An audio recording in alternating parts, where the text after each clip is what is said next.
A continuación, se presentará el estudio de AFI, Inversiones Financieras Globales España, sobre la transformación y evolución de la industria de FIC en Colombia y sus recomendaciones basadas en el caso español.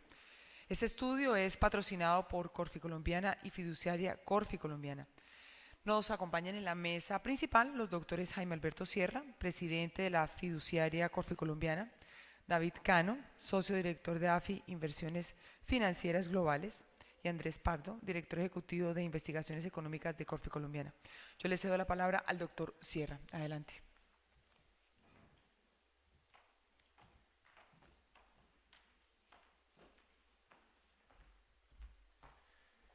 Bueno, muy buenos días a todos. En nombre de mis compañeros de mesa y en el mío propio, un saludo especial al doctor César Prado, presidente del Consejo Superior de la Asociación, a Estela y a todo su equipo por la excelente preparación de ya nuestro 5º Congreso de la Asociación. Un saludo también especial a todas las autoridades, entes de control y todos los funcionarios que nos acompañan de las entidades fiduciarias y a todos los presentes. Muy bien, en este espacio de tiempo vamos a desarrollar el estudio denominado Transformación y Evolución de los Fondos de Inversión Colectiva en Colombia, recomendaciones basadas en el caso español. Esta presentación la hará David Cano Martínez. David es representante de la firma AFI, Inversiones Financieras Globales, una compañía que data del año 1987. Es una compañía española, líder en asesoría y consultoría independiente en temas de economía y finanzas.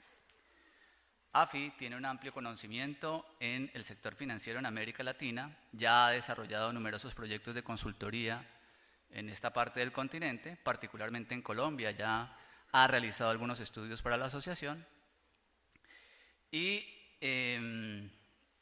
particularmente David tiene a su cargo una filial especializada en todos los temas de patrimonios, fondos de pensiones y fondos de inversión. Es colaborador habitual de medios de comunicación en España y es docente en centros de posgrado en algunas universidades españolas. Muy bien, la pregunta que quizás nos estamos haciendo es ¿por qué el caso español? Voy a tratar de contextualizar el tema para la presentación de David en función de algunas similitudes y algunos avances diferenciadores que se han creado entre los dos países que claramente nos marcan una tendencia donde el caso español se vuelve un referente. Los siguientes, por ejemplo, los datos sociodemográficos de los dos países son relativamente similares. Datos a diciembre de 1996 nos dicen que la población española estaba en alrededor de 46,5 millones de habitantes, Colombia con 48,6 millones de habitantes. Vamos a mirar una evolución por décadas, aunque diferentes, pero que claramente marcan una tendencia evolutiva similar en los dos países. Primero, en la década de los 90, ya a finales hasta el año 2000, el crecimiento del Producto Interno Bruto en España fue del 60%. En Colombia, yendo un poco a una época más cercana, década de 2005-2015, ese crecimiento del Producto Interno Bruto fue del 120%. Si llevamos esto a lo que fue el incremento del Producto Interno Bruto per cápita, pues tenemos que en España se creció en un 53% el crecimiento del PIB per cápita y en Colombia fue alrededor del 98%. Si abstraemos estos datos, claramente a lo que corresponde a la industria fiduciaria tenemos lo siguiente. La penetración de los FICs en el mercado español, dados estos crecimientos, pues tuvo una evolución bastante significativa. Ellos pasaron de tener una participación de los fondos de inversión colectiva en el Producto Interno Bruto de 2,7% en el año 1990 a un 32,1% en el año 2000. Es decir, multiplicaron por 11 la participación de sus fondos de inversión colectiva en 10 años. En Colombia, reitero, una época más reciente, año 2005, año 2015, la participación de los fondos de inversión colectiva pasó del 3,6% al 7,1%, cerrando año 2015. Y si venimos a un año más adelante, el último dato es del 7,68%, es decir, crecimos 60 puntos básicos en un año y multiplicamos por 2 la participación de los fondos de inversión colectiva frente al PIB en 10 años. Si miramos un poco los datos de los vecinos para tener datos quizás un poco más cercanos, tenemos que Chile tiene un nivel de penetración de los fondos de inversión colectiva del 17%. Chile, recordemos, tiene poco menos de la mitad de la población que tiene Colombia. Y Brasil, obviamente con unas cifras muy diferentes, una participación del 51%. Hoy día, con corte al mes de julio, los fondos de inversión colectiva en Colombia ascienden a 82 billones de pesos. De esa cifra, el 74% es administrado por sociedades fiduciarias, es decir, alrededor de 60 a 61 billones de pesos, con poco más de 1,4 millones de partícipes. En España, según los últimos datos de Inverco, que es la asociación que aglutina las instituciones de inversión colectiva en dicho país, nos dice que los fondos de inversión colectiva allí valen alrededor de 244.000 millones de euros, con una participación de 9,3 millones de partícipes, lo cual quiere decir que hay una penetración frente a la población cercana al 20%, ¿sí? Cifra bastante importante, siendo la nuestra, sin duda alguna, un poco menor. Simplemente refiriéndome a un dato que quizás Estela en algún medio de comunicación escrito dio ayer, la propensión al ahorro en Colombia es una propensión al ahorro supremamente baja, es del 4%. En España ya se tiene una propensión al ahorro cercana al 40%. Es decir, de cada 100 personas que tienen algún producto de ahorro, invierten en fondos de inversión colectiva. En Colombia apenas es del 4%. ¿Y dónde se invierte la plata en Colombia? Sin duda, principalmente en los bancos, con una cifra cercana al 33%. Luego sigue la inversión aún en casa, o sea, no se bancariza ese recurso, con un 21%, en cooperativas alrededor del 18% y apenas en sociedades fiduciarias un 1%. De tal suerte que las cifras, aunque son bastante diferentes, claramente muestran una evolución significativa, aunque en menor proporción en Colombia frente al caso español, en momentos del tiempo diferentes. Sin embargo, los crecimientos registrados en el primer semestre del año son bastante alentadores para la industria de fondos en Colombia.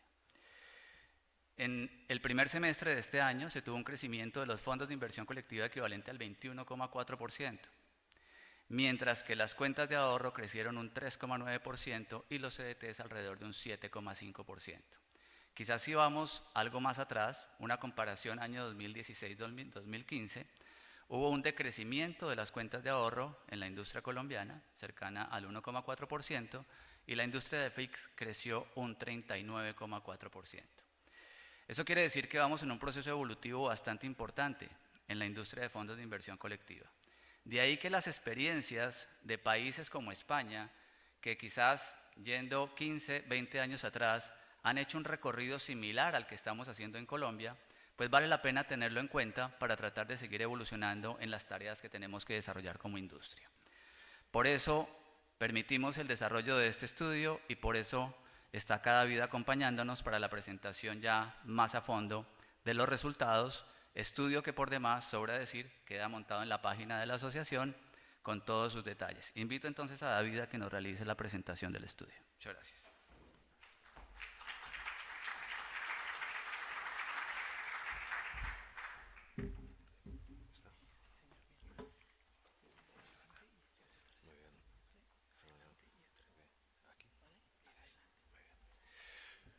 Muy buenos días a todos. Saludar a los distintos representantes, saludar claramente a los miembros de Asofiduciarias y dar las gracias por invitar a AFI, compañía española, como se ha hecho en la presentación. Para nosotros es un auténtico placer, es un honor y es un prestigio estar aquí con todos ustedes y exponer lo que efectivamente es la experiencia que tenemos en España de los últimos 20 o 30 años en el desarrollo de los fondos de inversión. A lo largo de estos meses en los que hemos estado estudiando la situación económica y la situación de los fondos de inversión en Colombia, la verdad es que hemos encontrado paralelismos claros. No voy a entrar mucho en ellos porque el doctor Sierra lo ha expuesto perfectamente. Como digo, paralelismos entre similitudes entre lo que es la economía colombiana actual y lo que era la economía española y el desarrollo de la industria de fondos de inversión en 1990.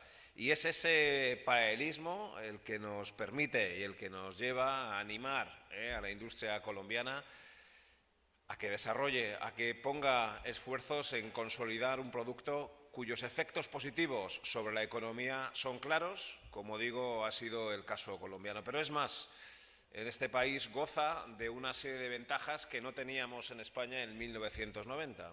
Y es que hemos comprobado cómo las infraestructuras que ustedes tienen aquí, las infraestructuras del mercado son mucho mejores que las que teníamos en España, como digo, en 1990.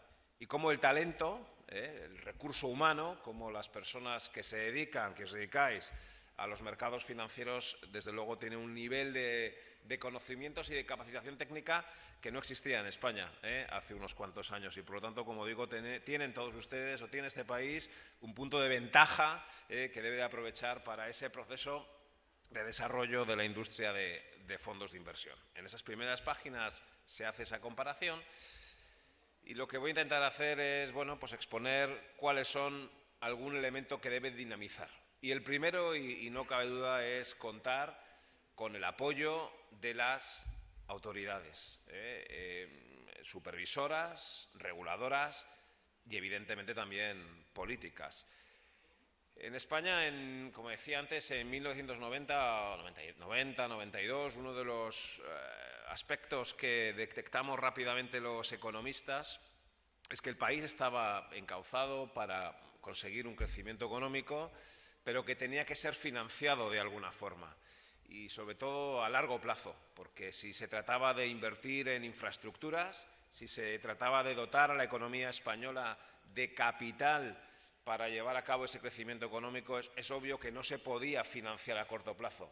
No valía, por lo tanto, las fuentes de financiación a 3 meses o a 6 meses.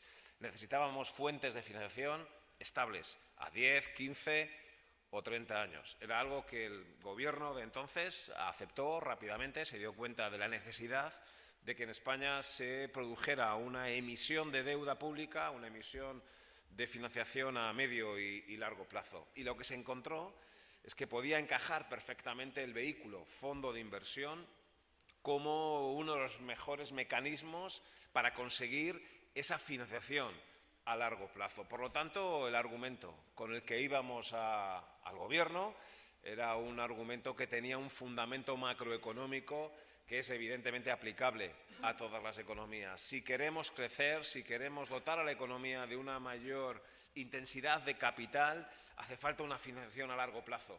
Y es ahí donde encaja como un guante, como digo, los fondos de inversión. Además de que estos tienen una serie de ventajas que son conocidas por todos ustedes y que además se ha comentado esta mañana. Los fondos de inversión están gestionados de forma profesional, están supervisados, están regulados, son líquidos, en definitiva, que no solo son buenos para el crecimiento económico, sino además es un producto óptimo. Pero, como digo, tuvimos la necesidad de convencer a las autoridades políticas y, sobre todo, en un frente que se ha visto no solo en España, sino en todos los países, que tiene que ver con la fiscalidad. Y aquí fue cuando se propuso ventajas fiscales. Esto generó polémica en España. Es obvio que una parte de la sociedad, una parte del arco político, bueno, pues tenía sus reticencias a generar unos incentivos fiscales para ese ahorro a largo plazo que teóricamente estaba en mayor proporción en las rentas más altas. Pero al final se impuso una suerte de sistemas reductores en la fiscalidad. Si estaban naciendo los fondos de inversión con un horizonte temporal de medio y largo plazo, tenía sentido que las potenciales plusvalías que consiguieran los inversores fueran tributando cada vez menos. Y así, al cabo del quinto, del sexto, del séptimo año, como digo, las plusvalías tenían una reducción. Esto tuvo un impacto inicialmente negativo, o se temía que podía tener un impacto inicialmente negativo sobre la recaudación, pero al final las autoridades, los políticos, se dieron cuenta de que no era eso, sino más bien todo lo contrario, porque esa forma de financiar la economía nos permitió tener un mayor crecimiento potencial y eso en última instancia conseguir una mayor recaudación. En ese contexto, en la percepción de que unas ventajas fiscales sobre la inversión colectiva era positivo para el nivel de recaudación total de la economía, fue lo que nos permitió ya un poco más adelante el traspaso fiscal. Esto sí que es una figura que no está tan generalizada en el resto de países, pero que en España está funcionando muy bien, que funcionó muy bien, y luego lo encajaré con una oferta de producto que tiene que ver con los fondos garantizados. Bueno, como digo, el traspaso fiscal básicamente en lo que consiste es que yo tengo plusvalía acumulada en un fondo de inversión, puedo traspasar mi patrimonio a otro fondo de inversión, de otra categoría, de otra gestora, da igual, no hace falta que sea ni del mismo grupo, ni desde luego que sea de la misma categoría, y como digo, mediante ese traspaso no tengo que tributar. Si algún día opto por deshacer mi inversión, entonces sí que tendré que tributar, pero el mero traspaso de un fondo a otro no obliga, no genera, como digo, la necesidad de tributar. Es una figura muy utilizada en España, es muy utilizada en otra de las piezas que luego veremos que es imprescindible en ese asesoramiento a la hora de comprar los fondos de inversión.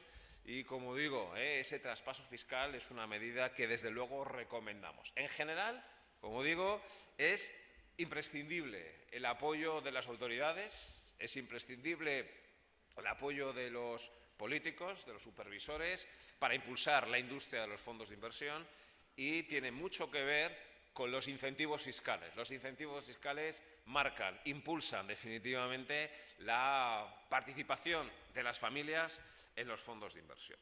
Y luego las autoridades tienen otro papel bien importante que tiene que ver con la normativa. Cuando nosotros hemos analizado el caso colombiano, debemos reconocer que no es un problema de falta de normativa, más bien al contrario, existe todo un cuerpo regulatorio bien desarrollado, lo que podríamos decir que en ocasiones incluso excesivo, o en ocasiones lo que puede faltar, y permítanos que lo expresemos así, no sabemos muy bien cómo expresarlo, no es una cuestión de cuantitativo, sino tal vez es un poquito más cualitativo, ¿no? En el sentido, por ejemplo, de la información que reciben los partícipes. Existen reglamentos de los fondos de inversión, existe información, pero es extensa, tal vez es demasiado extensa. Existen categorías de sus fondos de inversión, y están ahí claramente, pero en nuestro modo de ver tal vez sea necesario un impulso adicional.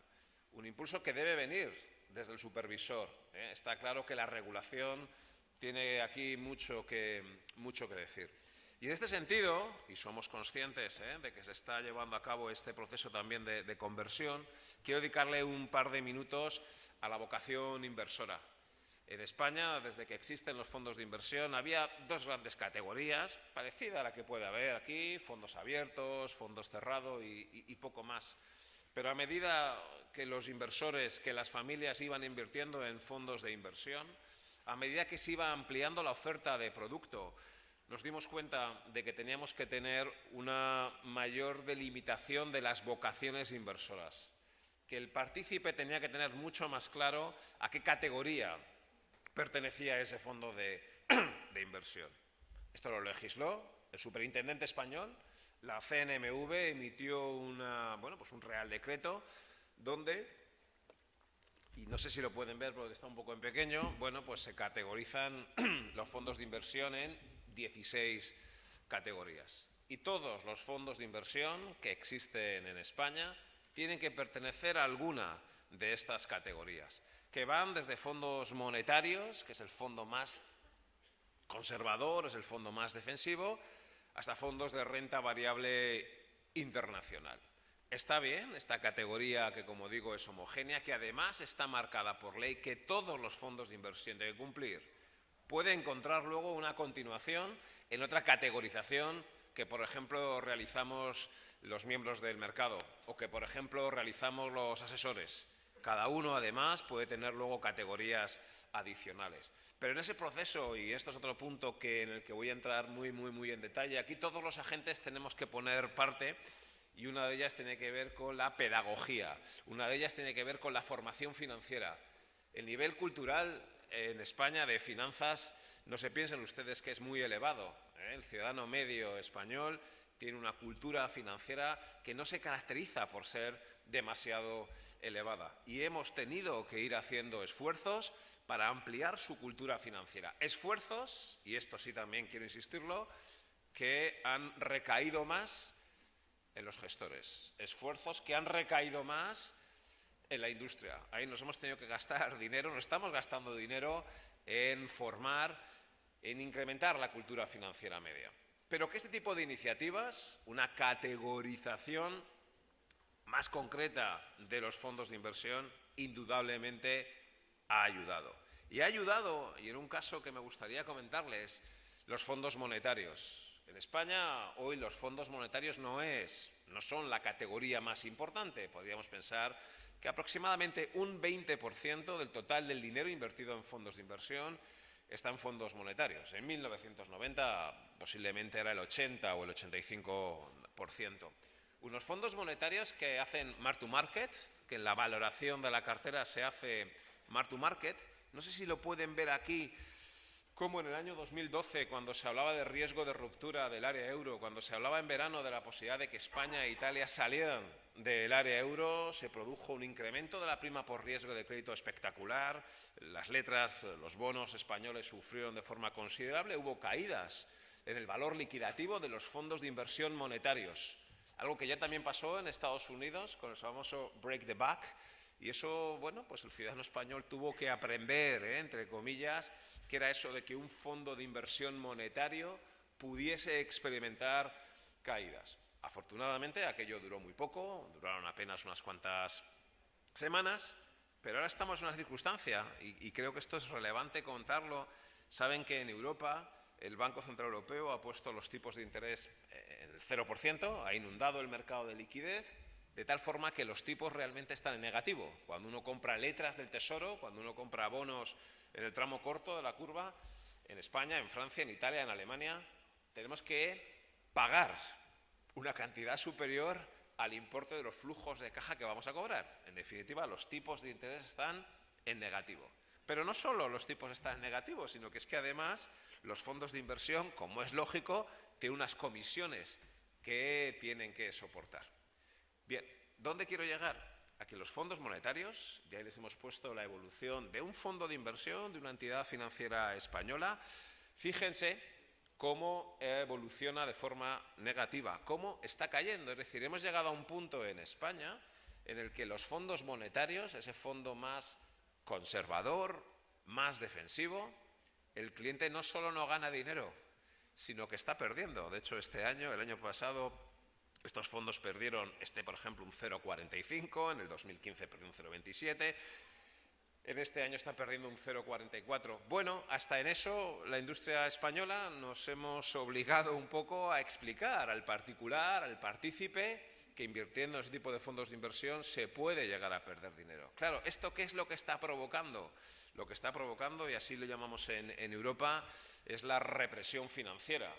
Lo que está provocando esta circunstancia es que los particulares que tienen dinero invertido en fondos monetarios y que ven cómo día tras día el valor de su participación cae, están empezando a invertir en otros fondos de inversión. Estamos desarrollando una escala racional de nivel del riesgo, pero ya hemos conseguido que prácticamente todos los españoles, de una u otra forma, tengan algo de su dinero, algo de su patrimonio invertido en fondos de inversión. Y ahora es cuando podemos ir dando saltos en el nivel de riesgo. Ahora es cuando una persona que tiene su dinero en un fondo monetario y que ve que está perdiendo, que todavía tiene plusvalías acumuladas, pero ve que está perdiendo, ahora es cuando está cogiendo ese dinero y se está yendo hacia un fondo perfilado. Introduzco la palabra fondo perfilado porque sin ninguna duda esa está siendo la mejor estrategia, luego lo veremos, la mejor estrategia de comercialización y de grado en el avance de ese perfil de riesgo de los particulares españoles. Ha sido la compra de un fondo monetario la forma en la que un particular español se ha adentrado en el mundo de los fondos de inversión y ahora explora nuevos mecanismos, como digo, de nivel de riesgo. Los fondepósitos, en España se han desarrollado una tipología de fondos de inversión que en lugar de invertir en letras del Tesoro, que en lugar de invertir en bonos a corto plazo, invierten en depósitos bancarios, de tal forma que consiguen un poquito más de rentabilidad. Siguen siendo categoría monetaria, siguen siendo productos defensivos, pero consiguen un poco más de tipo de interés porque asumen algo de riesgo de crédito, toda vez que no invierten en letras, sino, como digo, que invierten en depósitos bancarios. Esto fue un producto que se lanzó allá por el año 2006 y 2007, que funcionaron también muy bien, pero que fíjense cómo también, ante los tipos de interés, el Euribor en España, el tipo de interés interbancario, está en negativo. Bueno, los particulares o las empresas que han podido depositar parte de su tesorería en ese tipo de productos han tenido una experiencia favorable, han visto cómo han podido ganar dinero en una tipología de fondos de inversión y ven cómo ahora es tiempo de irse hacia otro lado o incluso vender, si lo prefieren, pero un particular que ha comprado este fondo de inversión, que compró este fondo de inversión hace 5 años, hoy puede traspasar ese dinero a otro fondo de inversión sin tener que tributar por ello. En ese proceso de aprendizaje, en el que, insisto, la categorización ha sido clave para que el particular sepa exactamente dónde está entrando y que obviamente es una recomendación que hacemos, aunque ya somos conscientes de que se está avanzando. Hay otra información que ha sido clave, que es un folleto simplificado, datos fundamentales para el inversor, el que se llama KIT en inglés y el que es un folleto homogéneo en Europa. Aquí en Europa en algunas cosas no nos ponemos de acuerdo para nada, pero en otras, bueno, pues sí que hemos llegado a un cierto punto de entendimiento. Lo que hemos acordado es que cuando un particular compre un fondo de inversión, reciba un informe, como digo, el DFI, que sea una sola cara. Ya sé que luego hay reglamentos, hay folletos del fondo de inversión, que pueden ser páginas, hay cuentas anuales, hay de todo. Pero al cliente solo le damos una cara, solo una cara y nada más. Porque cuando le damos más información, colapsa. Cuando le damos más información, no se la lee. Y la información que se da en este DFI, en este folleto simplificado, como digo, es común para todos. Me temo, no sé si se va a ver muy bien, pero es esto es una cara, como digo, no hay más. Y entre todos los países europeos tenemos exactamente el mismo folleto. Y dentro de ese folleto, aparte de explicar cómo es el nombre del fondo, dónde más o menos puede invertir, aparecen parámetros cuantitativos. Uno tiene que ver con las rentabilidades históricas. Se le obliga a poner cuáles son las rentabilidades históricas que ha conseguido ese fondo de inversión.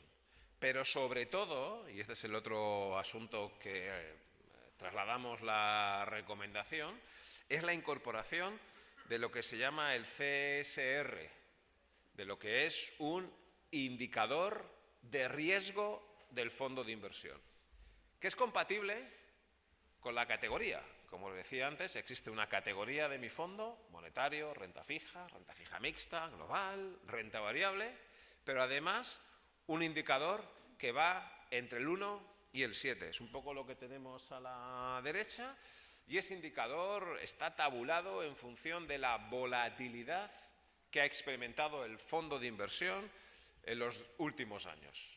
Todos los fondos de inversión se mide el riesgo exactamente de la misma forma. Se coge el valor liquidativo, se calcula la volatilidad y en función de si está entre el 0 y el 0,5, entre el 0,5 y el 2, bueno, ahí a la derecha tienen los niveles, ese fondo recibe una puntuación. Nivel 1, nivel 2, nivel 3, nivel 4, nivel 7. Así de sencillo. Pero ya el cliente en España tiene ya interiorizado y cuando va a su entidad financiera o cuando él mismo quiere comprar un fondo de inversión, además de las categorías, que está muy bien, puede decir, yo no quiero un fondo de inversión que tenga más de un nivel de riesgo 3, o no quiero un fondo de inversión que tenga más de un nivel de riesgo 4, o si compro algo no quiero que supere el nivel de riesgo 1. Como digo, a nivel europeo se ha impuesto esa medida y lo hacemos en España y es un componente absolutamente imprescindible, lo ven abajo a la derecha de ese folleto. Por lo tanto, entendemos que sí, que el impulso hacia esa pedagogía, hacia esa formación del cliente último pasa por darle un folleto simplificado, muy simplificado, apenas una hoja, el DFI, en donde uno de sus componentes tiene que ser ese nivel de riesgo, como digo, entre el 1 y el 7. Porque lo que ha sido clave, aparte del impulso regulador, lo que ha sido clave en España, intuyo que en Colombia también lo va a ser, en esa transición del ahorro a la inversión. El español medio ha vivido relativamente bien teniendo depósitos bancarios que le rentaban más o menos en línea con la inflación, pero lo que nos estamos encontrando, y antes también lo he comentado, es que los depósitos ya no rentan. Es más, no sé si son conscientes de que en España hay entidades financieras que empiezan a cobrar ya porque tengas un depósito con ellos. Los bancos hoy son mucho más resistentes que antes, tienen un capital social mucho más, unos fondos propios mucho más fuertes, hoy son más resistentes y por lo tanto cobran por su función de ser caja fuerte, por así decirlo. Están empezando a cobrar por la tenencia de los depósitos. Y es este el esquema que comentaba, se está produciendo en la economía española, desde los depósitos hacia los fondos monetarios, hacia los fondos de renta fija, hacia los fondos de renta fija mixta. Claro, esto tiene un riesgo reputacional para las entidades. Y esto también nosotros las líneas que quiero poner de manifiesto y que nos atrevemos a sugerir como recomendación. Esto no va solo de incrementar la cultura media del inversor. Esto no va solo de hacer pedagogía con el particular, también con las redes de distribución. Claro, muchos clientes nuestros nos los comentan que hace años, cuando sus clientes de banca privada solo tenían depósitos, la vida era cómoda.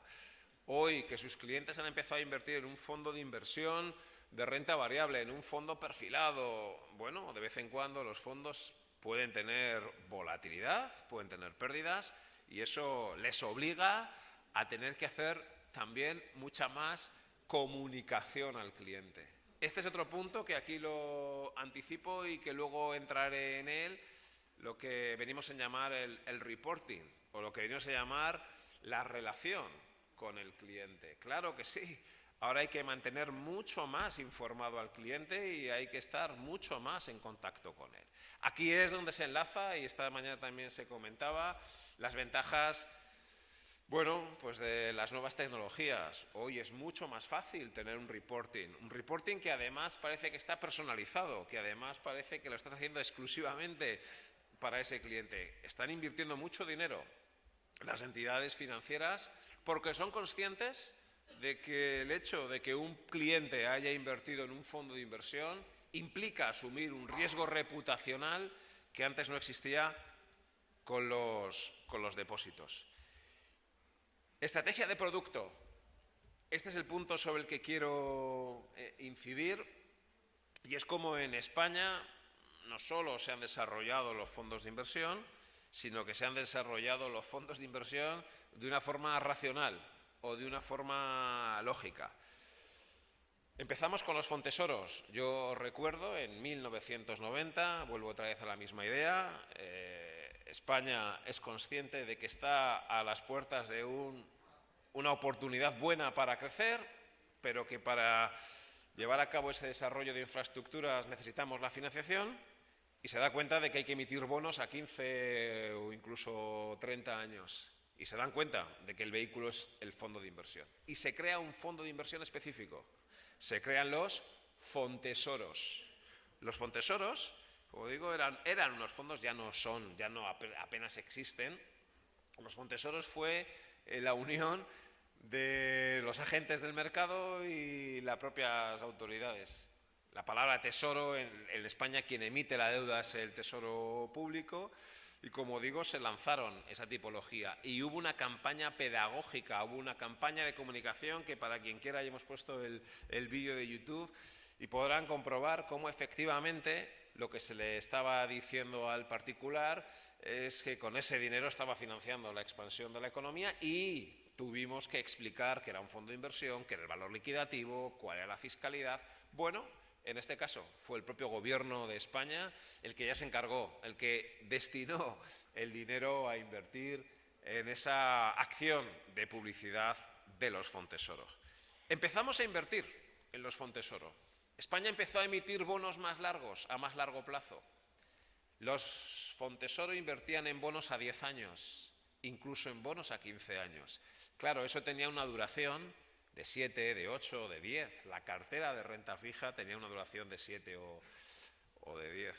¿Qué pasó en el 94? Estamos en el 90, luego en el 94, que hubo una subida de los tipos de interés. Aquí ustedes han vivido una pequeña turbulencia reciente con una ligera subida de los tipos de interés. Entonces, en España y en Europa tuvimos una fuerte subida de los tipos de interés. Impactó muy negativamente sobre el valor de los bonos, sobre esos fontesoros. No fue un problema de riesgo de crédito, fue un problema de riesgo de mercado y empezaron a caer los valores liquidativos de los fondos de inversión.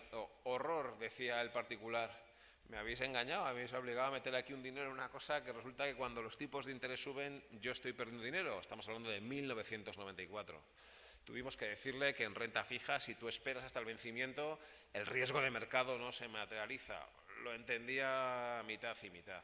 Y ahí surgió el concepto de fondo garantizado. Un fondo garantizado, que entonces en España, como digo, fue en el relevo, es tan sencillo como comprar los bonos a vencimiento y dejarlos ahí y decirle al cliente, oye, este fondo empieza hoy y vence dentro de 5 o vence dentro de 7 años. Si tú hoy metes 100, como el bono que estamos comprando tiene una TIR del 5%, lo vas a dejar 7 años, 7 por 5, 35, le quito 5 puntos de comisión, 30%. Si tú compras hoy 100 y dejas tu inversión los próximos 7 años, al vencimiento te daremos 130, ya está. Que es como comprar un bono y dejarlo hasta el vencimiento. No hay una ingeniería ahí financiera espectacular, es simplemente decirle al cliente, déjatelo aquí los 5 años y olvídate del sube-baja.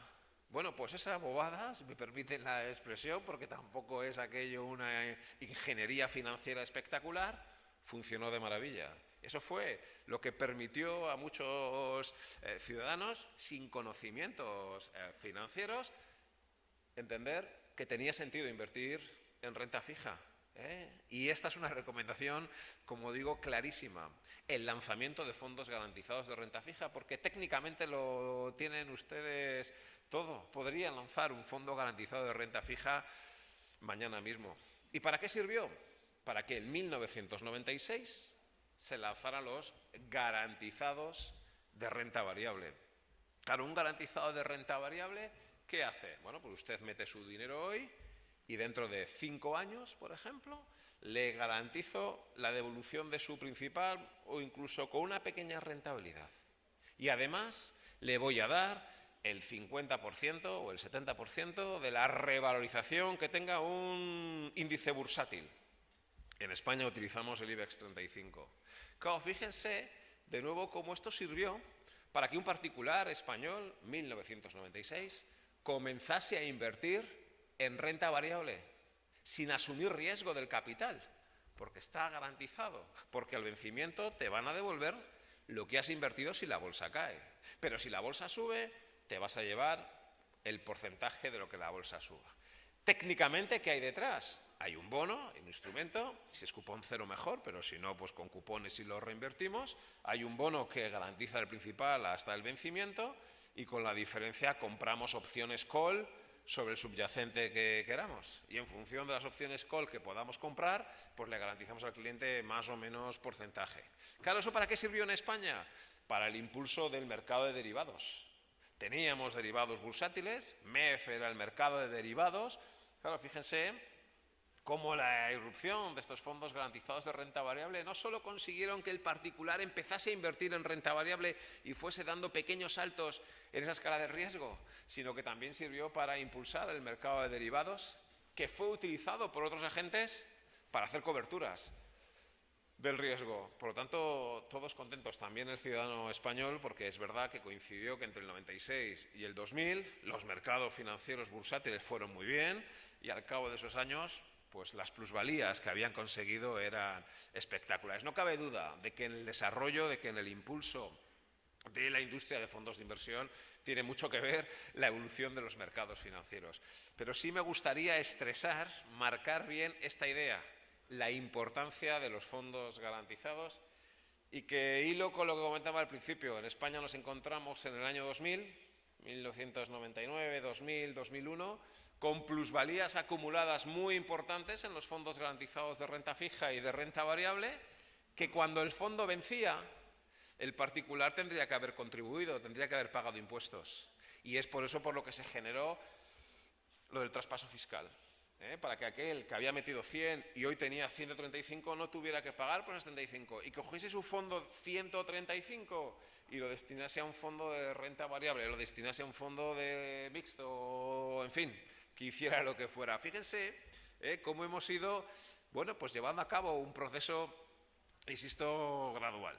Por cierto, los fondos garantizados son una de esas categorías que he comentado que existe según la CNMV. Bueno, también hay fondos de garantía parcial, estos hay menos en España, y es que en lugar de recuperar el 100%, pues igual recuperas solo el 90%, tienes más dinero para invertir en opciones y entonces igual en lugar del 30% de lo que suba el índice, pues te pueden dar un poquito más de rentabilidad. En definitiva, como digo, los fontesoros fueron un punto de dinamización. Claramente lo fueron los fondos garantizados, claramente. Lo he dicho también, los fondepósitos que al invertir en depósitos bancarios dan un poquito más de rentabilidad. ¿Y qué es lo que está funcionando ahora? Los fondos garantizados. Y esto también nos va a permitir entender algunos de los cambios que estamos observando. En España ya no hay fondos garantizados de renta fija. ¿Por qué? Porque claro, con los tipos de interés en cero o negativo o apenas el bono a 10 años pagando el 1%, si le quito la comisión de gestión, de nuevo, las comisiones de gestión media de los fondos garantizados eran del orden del 1 y pico por ciento. Bueno, pues ya no hay fondos garantizados. Los fondos monetarios, se está saliendo el dinero porque están en negativo. Bien, ¿dónde está invirtiendo su dinero el particular? En los fondos perfilados. ¿Qué son los fondos perfilados? Bueno, pues al final no son más que fondos de fondos. Cada entidad tiene 2, 3, 4 o 5 fondos perfilados, que a su vez, como decía, son fondos de fondos, con un determinado porcentaje de renta variable. El 10, el 30, el 50, el 70%. Uno es el perfilado conservador, otro es el perfilado moderado, otro es el perfilado agresivo. Son fondos de fondos que, como digo, ahí es donde ahora está yéndose todo el dinero de los garantizados, todo el dinero de los monetarios. Y se llaman así fondos perfilados. ¿Y por qué utilizamos la palabra de perfilados? Porque aquí es otro asunto que también quiero insistir. Qué importante es perfilar a los clientes. En Europa hay una normativa, se conocen que es MiFID, que ahora va a empezar MiFID II, y que nos obliga a perfilar a los clientes, a conocer su nivel de riesgo. Se nos obliga a pasarles un test, un cuestionario, y a partir de ahí inferir cuál es el nivel de riesgo que tiene ese cliente. Si no perfilas al cliente, no le puedes asesorar, no le puedes comercializar. Es engorroso, en ocasiones las preguntas hasta tienen un punto de preguntas un poco personales en algunos aspectos, pero es verdad. Este sí que es uno tal vez de los errores que hemos cometido en España en particular, en Europa en general, y que no deben de cometer ustedes aquí, y es colocar a un cliente un producto que no encaja con su perfil de riesgo. Qué importante es, como digo, esa perfilación inicial que claramente les recomendamos hacer. Y luego, una vez que el cliente ha sido perfilado, pues el producto que le encaja, ese fondo de inversión, ese fondo de fondo que está perfilado. Esta está siendo la estrategia de todas las entidades financieras españolas que, como digo, están lanzando esos fondos perfilados. ¿Qué está pasando? Lo decía también antes, clave que hemos tenido que aprender mucho en esa distribución. Porque una cosa es la gestión, la industria de la gestión, donde ahí estamos gestionando, sacando garantizados, perfilados, whatever, lo que sea. Y otra cosa es la distribución, con 3 pilares, y también he hablado de ellos. La perfilación, lo acabo de decir. El reporting, donde estamos poniendo mucho énfasis en explicar bien al cliente lo que está pasando. Cuidado, fíjense que todo tiene también normativa. En la perfilación está obligada por MiFID II. Los test no son el mismo para todos, cada uno tenemos los nuestros, pero sí es verdad que hay componentes muy comunes, pero los test están, el proceso de perfilación está marcado por normativa. El reporting que decía, esa comunicación que hay que hacerle al cliente antes y después, normativamente está marcado el antes, con ese folleto, con ese DFI, con esa paginita, con esa categorización del nivel de riesgo, con esa categoría del fondo de inversión. Lo que no está marcado por ley es la información que le tienes que dar una vez que el cliente ha comprado el fondo de inversión. Eso ya son nivel de servicio, eso ya las estrategias de las entidades están siendo distintas. Ahí es donde hay un elemento de diferenciación de cada uno de los proveedores. Formación. Esto solo puede funcionar si hay formación en todos los niveles. Pero fíjense, no solo formación a los clientes, también formación a nuestras redes de distribución. En España, e insisto, en Europa, estamos poniendo un especial énfasis en todo lo que tiene que ver con la formación, hasta el punto que a partir de enero, del próximo mes de enero, para poder comercializar fondos de inversión, para poder asesorar en fondos de inversión, vamos a tener que tener certificados. Hay unas certificaciones nacionales, europeas o evidentemente las internacionales. Eso está marcado también por ley. Lo que no está marcado por ley es la formación a los clientes. Pero ya me anticipo, ya les comento, nos estamos gastando el dinero en formar a los clientes. Esto antes teníamos un debate que es interesante, es decir, ¿quién debe formar al ciudadano? ¿Quién debe gastarse el dinero en que un ciudadano entienda lo que es el nivel de riesgo y entienda lo que es la fiscalidad? Bueno, hemos intentado que sea el gobierno en España lo ha intentado, lo intenta, el Banco de España lo intenta, el supervisor, el superintendente lo intenta, pero no ha funcionado del todo. Existe una página web donde Finanzas para Todos se llama, Finanzas para Todos es un poco el proyecto, pero debemos ser críticos, yo creo que no está llegando. Hay otra intención, que es que los colegios, que los institutos, hasta el 18 años, haya una asignatura que tenga que ver con las finanzas en general. No lo estamos consiguiendo. ¿Por qué? Porque no hay profesores. Claro, os decía antes, no hay tanto nivel, no se piensen que en España en finanzas sabe tanto, no, el nivel de conocimiento, la cultura financiera media no es demasiado elevada y no es fácil encontrar profesores que puedan explicar lo que es un fondo de inversión, que pueda explicar lo que es un bono o que pueda explicar las funciones del mercado bursátil, no. Entonces la industria, estamos siendo conscientes y estamos siendo nosotros los que nos estamos gastando el dinero en formar al cliente. ¿Cómo? Desde concursos, desde páginas web, desde becas, desde libros o lo que sea. Pero esa formación, debemos decir, que está recayendo en gran medida en los agentes. Ahí está, el tema de la perfilación que les comentaba. No es obligatorio, quiero decir, el test no es el mismo para todos, pero sí hay una serie de bloques que nos obligan a preguntar. Les decía antes, algunos son incómodos, porque hay que preguntarle por la situación financiera, por su nivel de ingresos, dónde gasta el dinero.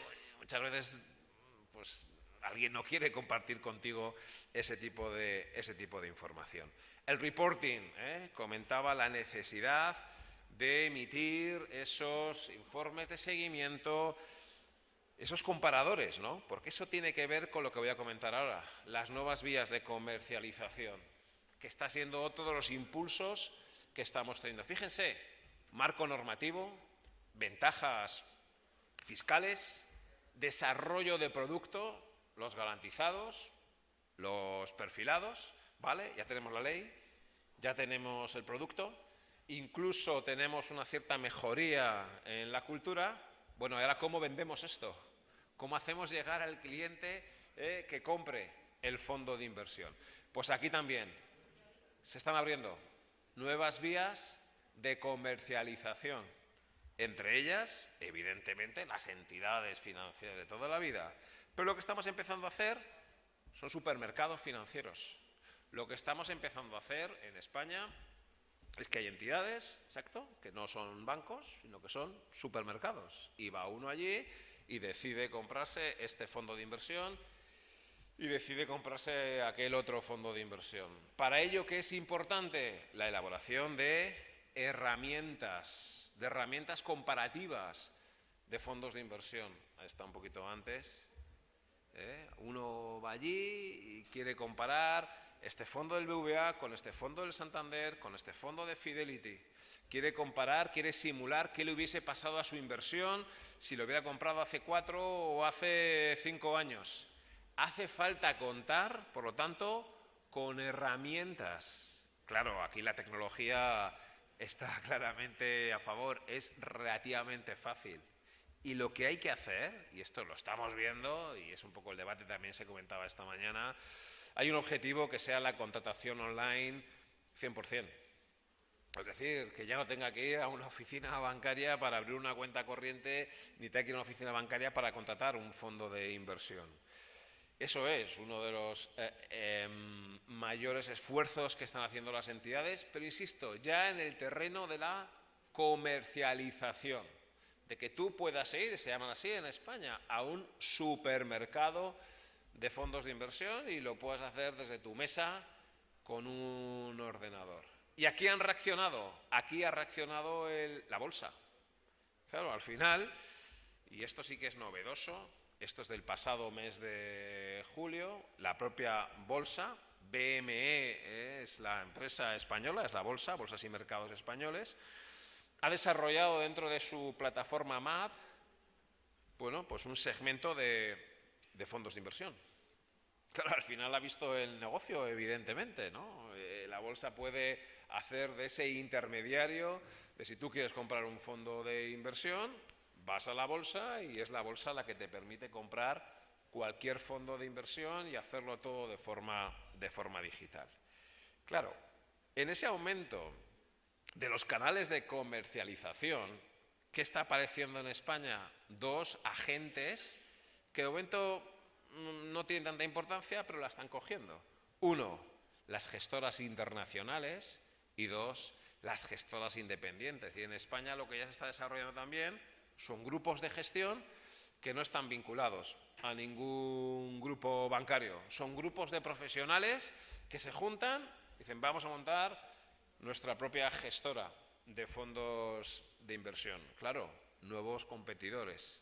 Y también las gestoras internacionales. Claro, al final, esto lo decíamos, estos son los efectos del euro, ¿no? Al final, Fidelity o una gestora alemana emite fondos de inversión en euros, o una gestora francesa tiene fondos de inversión en euros, que para ellos es tremendamente fácil y tremendamente cómodo comercializarlos también en España. Están registrados en Luxemburgo, están gestionados tal vez desde... Esta pues es un poco la idea de esa integración que tenemos en Europa. Un fondo de inversión de una gestora alemana gestionada desde París, en un fondo registrado en Luxemburgo, comercializado a través de una plataforma irlandesa y comprada por un ciudadano español. Y estos son todos esos impulsos que se están produciendo y que ahí caben, como digo, desde las grandes gestoras internacionales hasta pequeñas boutiques, pequeñas gestoras de nicho que se están desarrollando en España. No se conocen Bestinver, Magallanes, Cobas. Bueno, son gestores muy especializados, por ejemplo, en renta variable value o muy especializados en renta fija convertible. Bueno, tal vez sea lo contrario a los fondos perfilados. Los fondos de fondos perfilados Y luego pequeñas gestoras que son especialistas de nicho. No hay que tenerle miedo al aumento de la competencia, al revés. En España, yo me acuerdo hace 10 años, decíamos, wow, que van a venir aquí las Fidelity, los Schroeder o los BlackRock, ¡chum!, y nos van a quitar el negocio. ¿Qué va? Al revés, porque también han ayudado mucho en ese proceso de formación, porque también han ayudado mucho en ese proceso de pedagogía. No hay que tener miedo en esto a la competencia, al revés. Y en España se ha visto claramente que ha ayudado claramente. Bueno, decía lo de la distribución, las gestoras internacionales, esto es, las gestoras independientes. En definitiva, por ajustarme a mi tiempo, el entorno económico y financiero que tienen ustedes en Colombia, vamos, es para aprovecharlo claramente y hacer un crecimiento muy superior al que hemos tenido en España. Para eso es importante tener el apoyo de las autoridades regulatorias y supervisoras. Decíamos, los incentivos fiscales como primer paso. Hay que perfilar bien al cliente, hay que ayudarle en ese proceso de planificación financiera. Tenemos que invertir dinero en la educación, eso sí que es más una cuestión de los miembros del mercado. Hay que aprovechar los avances tecnológicos, esas herramientas de comparación y de simulación. Decía lo de la ficha simplificada y unificada de los fondos de inversión, el indicador del 1 al 7 de la volatilidad, la categorización, una categorización regulatoria de los fondos de inversión, la estrategia de transición racional. Es importante que el cliente empiece con un fondo monetario para entender lo que son los fondos de inversión y a partir de ahí podemos avanzar en la escala de riesgo. Nuestra recomendación del lanzamiento de los fondos garantizados, que puede coexistir en este país con los fondos perfilados, no tener miedo a los nuevos competidores, bien sean grupos colombianos independientes que se vayan creando o bien sean gestoras internacionales, y mejorar, ampliar o crear esas infraestructuras de comercialización que intenten ser 100% digitales, ¿no? Y de esa forma que cualquier persona desde cualquier lado pueda comprar cualquier fondo de inversión. Y por mi parte, por ajustarme al tiempo, aquí termino. Muchísimas gracias.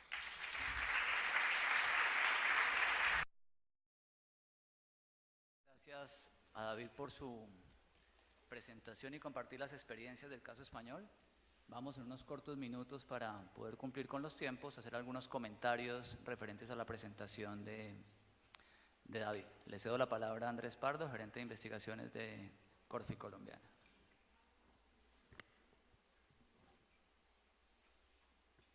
Bueno, muchas gracias, Jaime, y gracias a Sofía Ciales por la invitación y pues aquí contento de poder aprender un poco más sobre la industria de ustedes. Yo quería hacer tal vez unos comentarios, es como más comentarios, preguntas tal vez, de pronto pues sí me gustaría como oír las opiniones que tiene David al respecto. Lo habíamos hablado también antes, de todas formas, entonces aquí no te voy a sorprender con nada nuevo que no habíamos hablado anteriormente. Pero quería tocar 3 temas en particular. Uno, pues, claramente, me parece que, digamos, el tema de impulsar los fondos garantizados definitivamente es algo que parece que se debe evaluar o reevaluar. Tengo entendido que la Superintendencia Financiera se ha movido hacia abrir las puertas a que eso termine ocurriendo. Aquí tal vez la pregunta, y de pronto como para mirar también el caso español, es que me surge a mí un poquito como persona externa de la industria de los fondos de inversión, es que pues esto no es una gran novedad, digamos. Los fondos garantizados es algo que existe hace mucho tiempo, y no digo el caso español, sino en general. Entonces es curioso que es un tema que tal vez no se haya desarrollado en Colombia. Seguramente ha habido algunas preocupaciones regulatorias, de pronto viene de un tema de, pues, de dónde venimos, que digamos que por distintos tipos de crisis que tal vez hemos vivido en los últimos 20 años o lo que sea, las autoridades pues tal vez se han ido por el lado de ser conservadoras en entrar a este tipo de situaciones. Tal vez tiene un poco que ver con la competencia que hay. Ahí de pronto, pues yo supongo que sería como interesante tener alguna contacto un poco más cercano con el sector bancario, que pues en últimas es el que más domina todo el tema de la captación de recursos en el país, para que pues, los dos de la mano, tanto la industria de fiducias y de fondos de inversión junto con el sector bancario, se puedan poner de acuerdo un poco para ir promoviendo cómo funcionar conjuntamente y servir de complemento para este tipo de productos. Llama mucho la atención, por ejemplo, me llamó mucho la atención cuando estaba leyendo el documento, y es que los niveles de inversión de los fondos de inversión en Colombia en el mercado de deuda pública, que es como el mercado natural por excelencia, es muy bajito, mientras que en España es muchísimo más alto. Y seguramente meterse en hacer fondos garantizados, pues en últimas puede promover un poco más la inversión en TES, que creo que es un paso que es muy importante.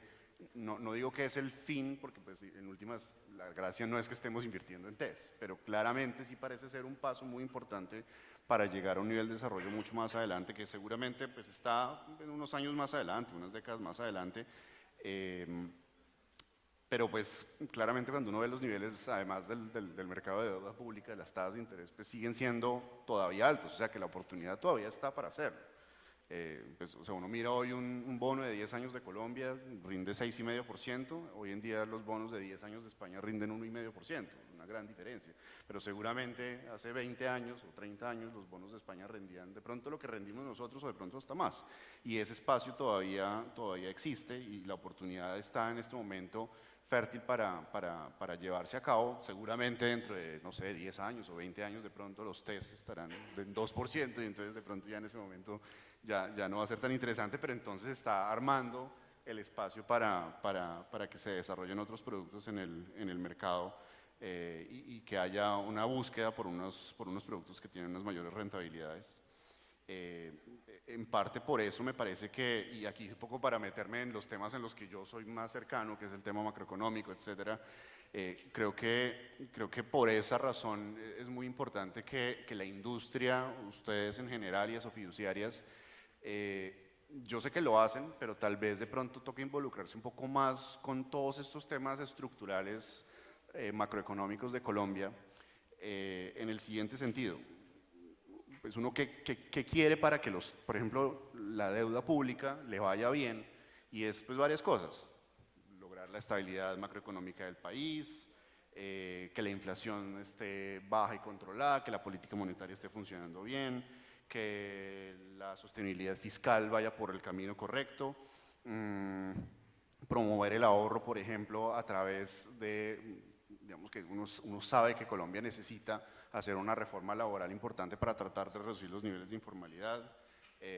Todos sabemos, porque aquí hemos estado en otros foros, sobre la urgencia de hacer una reforma pensional en Colombia, y yo creo que es importante que el sector fiduciario se meta mucho más en ese cuento. Por eso digo, no es que no se metan, y yo estoy seguro que ustedes todos están de acuerdo en que eso se tiene que hacer, pero de pronto uno tiene que ser un poquito más meterse más en arropar al gobierno en la necesidad de hacer esas reformas, porque en últimas, en el mediano y largo plazo es algo que a la industria le va a favorecer mucho. Si uno logra que la informalidad en Colombia baje, eso va a generar una cantidad de recursos de ahorro que van a ser mucho mayores, que en últimas pues, van a terminar llegando precisamente a la industria de los fondos de inversión colectiva. Ejemplo sencillo: el año pasado con la reforma tributaria se creó la Comisión de Gasto Público, Y la Comisión de Gasto Público, pues una de las cosas que va a tratar de hacer es qué podemos hacer para reducir los niveles de gasto en Colombia, hacerlo más eficiente, hacerlo más efectivo, etcétera, etcétera. Y eso pues obviamente se está pensando en velar por la sostenibilidad fiscal de Colombia. Pues me parece que una cosa súper razonable que en el sector uno debería hacer es, apenas salga la Comisión de Gasto Público, opinemos, oiga, sí, esto se tiene que hacer y meterse mucho más de lleno, así nadie me esté pidiendo que me meta, porque es que en últimas esto sí es un tema que pensando en, esto no es mañana, esto es un tema que para los próximos 10, 20 años, si ustedes se logran meter mucho más en impulsar todo este tipo de reformas de gasto público, la reforma tributaria estructural que se hizo un pedazo y todavía no se ha hecho de todo lo estructural que se tiene que hacer, todo en últimas termina favoreciendo al sector financiero, al sector a la industria de fondos de inversión colectiva. La educación financiera, que tú también lo mencionaste en algún momento, y nosotros estábamos hablando, y yo un poquito medio en chiste, decía, oiga, qué interesante sería que de pronto si uno se pudiera poner de acuerdo con el Ministerio de Educación, y obviamente ahí toca la iniciativa del sector, para que de pronto en el pensum de los colegios a la gente se le comience a inculcar la cultura del ahorro, pero de verdad, porque es que hoy en día, pues o sea, los millennials y los post-millennials, o como se llame eso, hoy en día pues nacen con un teléfono en la mano y dentro de 30 años son unos genios usando cualquier cosa tecnología. Lo mismo si hoy en día les inculcan el ahorro, dentro de 10, 20 años cuando ya estén adultos y estén trabajando, esos tipos se van a meter en estas vainas porque eso es lo que toca hacer y porque eso fue lo que aprendieron. Entonces yo no sé si uno se quiere inventar, no sé, el Peppa Pig que ahorre, yo no sé, cosas, tonterías de esas que a veces uno piensa, pero sí me parece que sería algo importante pensando en un plazo de mucho mayor. Y lo último es el tema de los beneficios fiscales y el traspaso fiscal que tú estabas mencionando, que sí me parece claramente importantísimo. Sí parece ser que eso ha sido un punto importante no solamente en España, sino en general en la industria de fondos de inversión colectiva a nivel global, y es que claramente el tema de beneficios tributarios genera un impulso importante a la industria. Pues mal que bien, buena parte de algunos de lo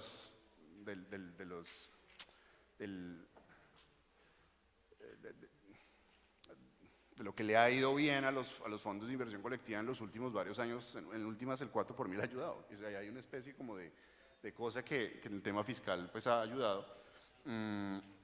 Obviamente ahí pues uno se pregunta, bueno, ¿cuál es la situación fiscal del país? Y de pronto ese acaso es un problema en el cual uno tiene que meterse y hablar con el Ministerio de Hacienda y decir, oiga, de verdad se perdería tanto dinero si uno se mete a hacer estos temas de beneficios fiscales, ver el ambiente político, uno cómo convence, lo que estabas mencionando al comienzo, uno cómo convence a un Congreso que de pronto puede ser hostil para darle beneficios fiscales sin que lo tomen por el lado de que se le está dando beneficios fiscales a la gente que ahorra, que típicamente es la gente que tiene más recursos en el país.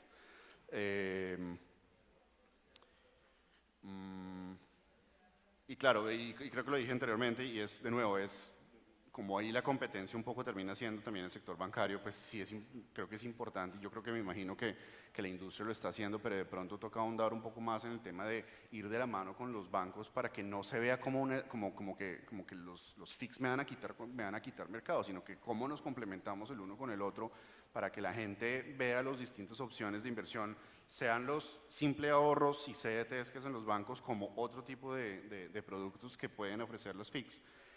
Para que toda la industria como un todo pueda seguir evolucionando. Entonces, no sé, ahí dejé unos comentarios, creo que no hice preguntas puntuales, pero digamos comentarios, no sé qué opiniones tengas de algunas de las cosas que acabo de mencionar.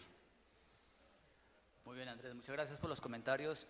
David, ¿quieres comentar algo del tema o hay una pregunta que te quiero hacer muy puntual sobre un tema específico que no puedo dejarte ir sin hacerla, y es la siguiente?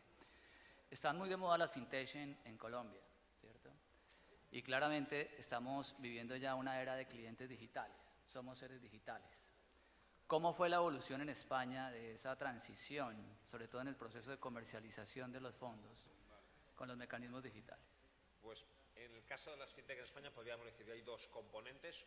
Unos que están avanzando mucho con todo el tema de información, del reporting, ese que hablábamos, de que tú puedas meterte y haya una fintech que te pone toda la foto de tu cartera, que te hace simulaciones, que te puede planificar. En definitiva, una herramienta de ayuda en tu gestión de tus finanzas personales. Esa es una tipología de fintech que está habiendo. Respecto a la industria de asset management, no hay una fintech que sea gestora, es decir, al menos en España no hay alguien que esté gestionando según una fintech, o no hay ninguna fintech gestora, quería decir. Lo que sí hay son los robo-advisors.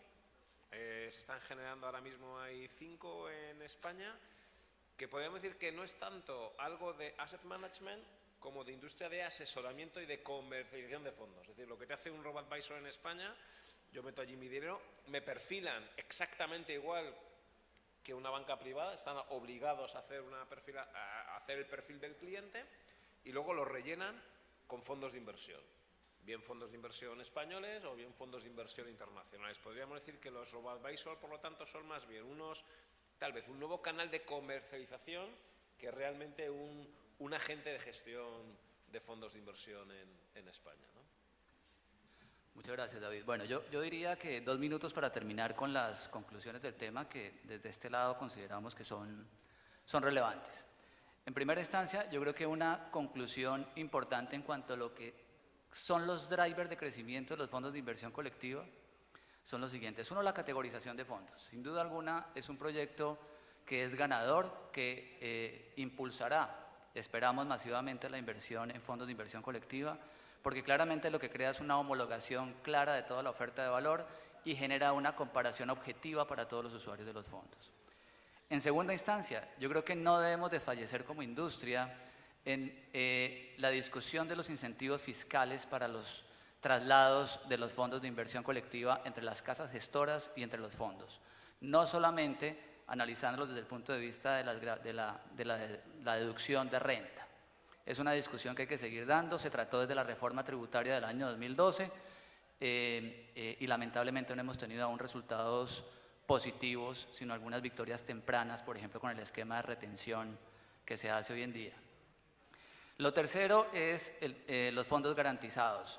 Agradecemos porque ya se abonó el terreno por parte del señor superintendente en abrir la discusión frente a todos los agentes de mercado para crear los fondos garantizados. Es otro driver de crecimiento fundamental para el crecimiento de la industria de fondos de inversión colectiva. Y por último, la información. Claramente tenemos que condensar la información de los fondos que hoy le damos a nuestros clientes.